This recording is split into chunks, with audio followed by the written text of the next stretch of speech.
Yesterday, I released a video in which I laid out our government's policy direction on the issues of preserving the choices children have regarding their gender identity until they are mature enough to make them.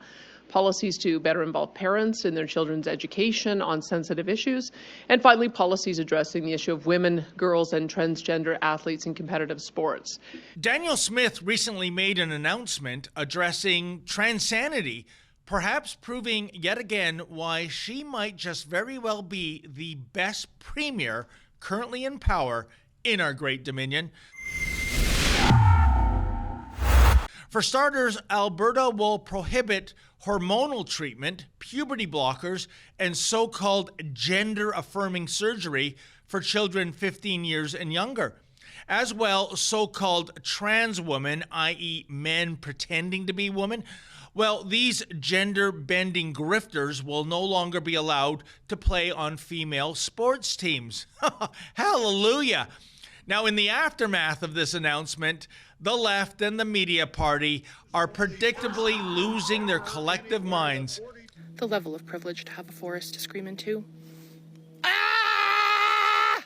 And today we saw that happen for transgender and gender diverse youth in our province. And that's hard. It's heartbreaking. But tomorrow, there will be more to say. And we are going to hold each other up. And we're going to move forward together. And we will show that this is not who we are. That Premier Smith and her government are on the wrong side of history. Well, folks, that's what I call win-win. And joining me now to weigh in on this incredible initiative is a female athlete who has herself been victimized by both a fake female and a gutless athletic organization, and that would be Powerlifter April Hutchinson. Hey, April, how you doing there? I'm really well. How are you, David? I'm doing great, April. But, you know, before we get into the nitty-gritty on this story and this amazing announcement, I think, from Danielle Smith, can you tell our audience briefly about your particular plight, at least when it comes to female powerlifting?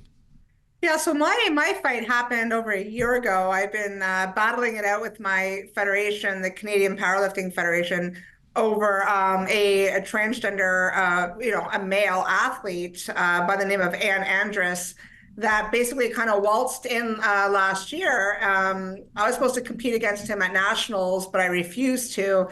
And it's just been a year from hell, basically getting disciplined by my federation for speaking up about this male grifter basically coming in and taking all of the Alberta powerlifting records, wanting to go to Worlds, taking medals and podium spots away. So I was basically banned from my federation for speaking up and wanting to have fairness in my sport.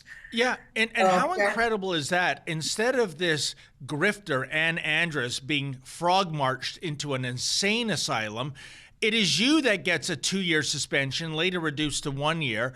And in your hometown of London, Museum London, cancels your exhibit because suddenly you're a transphobe, and there can be no greater hater than that. So we're following your case, April, as you know, and maybe with an announcement like Premier Smith's, there is going to be some movement down the road. And maybe that's my first question when it comes to putting a ban on minors getting this gender-affirming surgery and puberty blockers. When it comes to keeping female sports female, wow, what a radical idea. Do you think there might be a domino effect, April, that other provinces are going to follow suit? No, exactly. That's exactly what we think. There has been talks about other provinces. Again, I was on talking to a radio host today about it. And I mean, I'm not privy to say anything right now just because we don't want to announce anything on social media. But let's just put it this way. I have been in talks with another province. There's going to be some more changes coming down the road. And this is exactly what we want. We wanted someone like Danielle Smith, who is an incredibly strong woman that went forward and, changed their government. So we needed one person to come out, because I do think it's going to be a domino effect. I think, for example, Doug Ford, he's too afraid to be that first person out there. I do think other provinces are going to follow suit. We just need people to start talking about it. And this is what's happening. Like, look what's happening today, just all over Twitter, people talking about it. So it's great. It was such a a touchy topic, even just 6 months ago, but now people are talking. And that's a beautiful thing in itself right there. And April, I'm sorry, but shame on Premier Ford, because he has, I believe, 3 female daughters. You'd think this premier has some skin in the game. One of his election promises back in 2018, when they had their first mandate, is that they were going to go after the radical sexualized education from the McGuinty-Wynne years, the Liberals, in schools. I would argue things have gotten worse when we've covered school board protests. So I don't understand Mr. Ford's agenda anymore.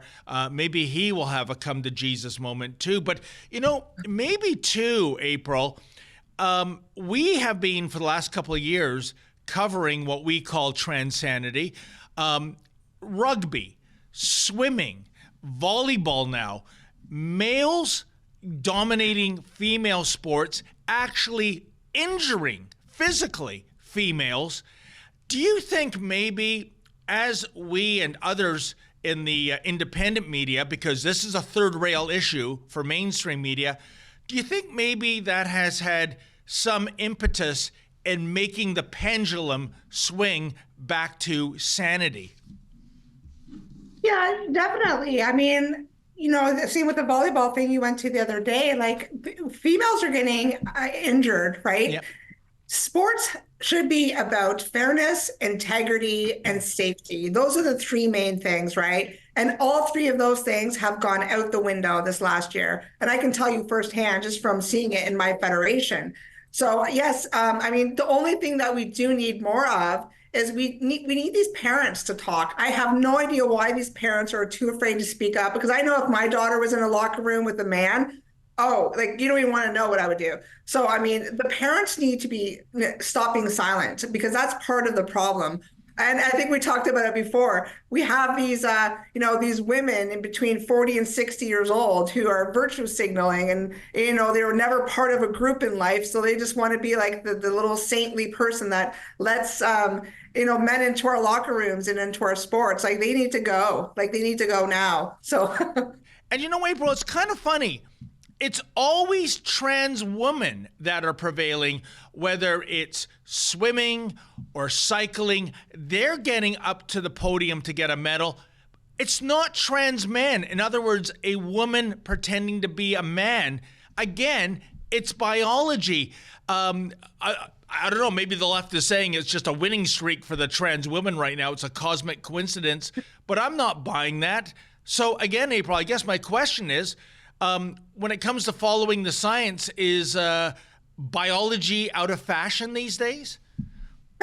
Well, I mean, I talked to my lawyer about that, Lisa Bildy, this morning, and that's the thing. Like, it's crazy. But first of all, Danielle Smith even announcing that they have to create a female category, like that's. Like, I love Danielle Smith, but I mean, now we're going backwards. It's like saying, like, well, it's always been a female category. The female category has always been protected. There's been open and female. That's just the way it has been. So in a sense, I do feel like we're bending over backwards again, yet for this minority, saying like, okay, well, we're going to create, a co-ed league now and all this other stuff. Like, it's always been a female category.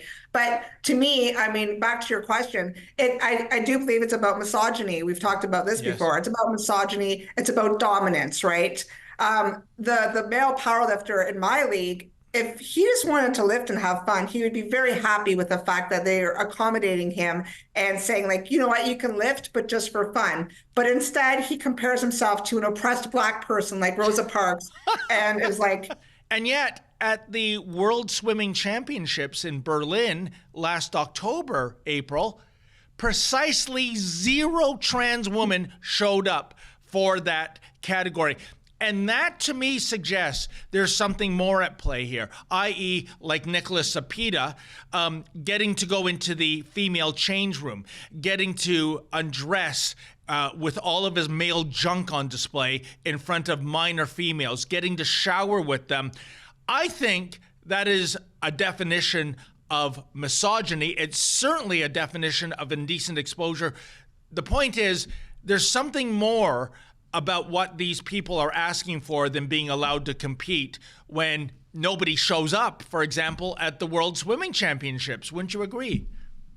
No, exactly. There's either, like you see it all the time in cycling in the United States, there's prize money. Look at the surfer that just went on Rip Curl. Like, there's always some type of, I guess, incentive or something that they want. Sapita going into the washroom. And should be happy just lifting if that's all he wants, but no, he wants to go to Worlds. He's not happy with that. But no, I actually, in Canada here, we created a separate category for the strongman competitor. There was a transgender Audrey Yun that basically we gave them a separate category. And within 2 weeks, he had a complete meltdown and was not happy with that separate category. And then he got suspended because he started like calling people names and making threats. So like he wasn't happy with the separate category either.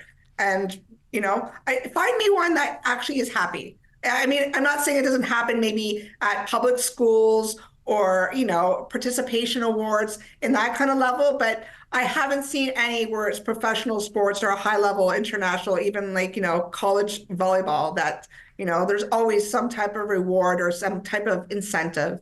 You see organizations like LGB without the T, lesbians, gays, and bisexuals realizing that the radical transgender movement is a war also on lesbians, gays, and bisexuals.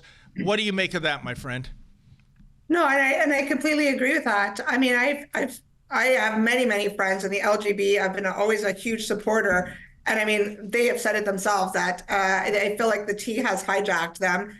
And unfortunately, you know, every time you go to a protest, you know, I'm sure there'll be a protest when I go speak on March 8th. You know, you see the rainbow flags. And unfortunately, guess what? It's usually all trans activists wearing masks, being violent. You know, I haven't had death threats, but they have come after my job. Very violent. And unfortunately, they have the rainbow flag with them. And I think that's horrible that they're actually associating it with that, because I know a hell of a lot of LGB community members that do not want to be involved in that at all. And, you know, before we go, I got to tell you, we met face to face in London a couple of months ago. We had a fantastic interview, I think. And the one thing I keep thinking about is your number one pet peeve, April, as a power lifter, and that is the number of little men that come up to you and ask to be lifted over your head. Do you think you could lift the menzoid over your head? Just asking. I could rep you out, David. It's true though. That's my number one request. I do. Men love it. I could be a millionaire right now with the amount of men I'm lifting up. Well, there's your new sideline. There you go, April. April, you are a beautiful woman inside and out. We are wishing you all the best with your battle with your horrible powerlifting organization. I think you're going to prevail. And thankfully, with this announcement by Premier Smith, that is showing that there are people in political power, real power, not the head of some woke sports organization, that are in your corner. April, last word goes to you. Well, I was going to say, when you talk about the domino effect, I'm not going to say anything right now, but stay tuned. I do believe at the end of February, there's going to be another major announcement coming. So I'll keep you all on the edge of your seats for that one, and it will be to do with another province. So I'll keep you guessing there. So yeah, if anyone wants to order any of my T-shirts, just go to my website, www.aprilhutchinson.com, and that's all I have to say for now. And let's keep trucking along and fighting. Thank you so much, April. Keep fighting for freedom and fairness. Speaking of sports, folks, do you know April Hutchinson is still under attack by the powerlifting authorities here in Canada. You see, April has the temerity to voice her displeasure that biological men are competing in female powerlifting, and the sport is trying to cancel her. Absolutely disgraceful. Please, if you can, go to our newest petition, standwithapril.com. That's standwithapril.com. We're fighting for April. We're fighting for female athletes. We're taking a stand against this egregious woke behavior.